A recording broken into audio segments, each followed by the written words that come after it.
বিয়া গাইজ বিয়া সেন্দুৰ দি দিলোঁ নাই ধেমালি কৰিছোঁ এয়া এটা ফটোশ্বুট আছিল মোৰ ঘৰতে এয়া মডেল কাজল আৰু এয়া মোৰ ওচৰৰ ভণ্টি বহুত ভাল চিনাকি হয় আমি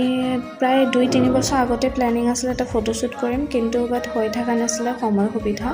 বাট এতিয়া ফাইনেলি হ'লগৈ আৰু কাজল ওখই আছিল বাট হিলটো পিন্ধোতে তাই আৰু ওখ হৈ গৈছে তো হেয়াৰ ষ্টাইলটো কৰিবৰ কাৰণে মই বিচনাৰ পৰা উঠি হেয়াৰ ষ্টাইল কৰিছোঁ বাট को नहीं बात ऐसा होता ही रहता है मेरे साथ बाय द वे এয়া আমি গ'লোঁ আমাক একদম ঘৰৰ একদম ফ্ৰণ্টত ইমান ধুনীয়া তেতিয়া সৰিয়হ ফুলাৰ ছিজন আছিলে ন একদম পূৰা ধুনীয়া সৰিয়হ ফুলি আছিলে তাতে গৈ আমি ফটো ল'লোঁ মোৰ ফটোগ্ৰাফাৰ আছিলে মাধুৰ্য কাশ্যপ আৰু নিখিল ফটো ভিডিঅ' লোৱা টাইমত অলপ সৰিয়হটো বেয়া হৈ যাব একো নাই নিজৰ ঘৰৰ যেতিয়া আৰু কাজল বহুত ভাল আছিল দেই ছোৱালীজনী মানে তাইৰ মনটো যেনেকুৱা ন তাতকৈ তাইৰ অন্তৰখনো বহুত ধুনীয়া আছিল আমি মানে 2-3 ঘণ্টা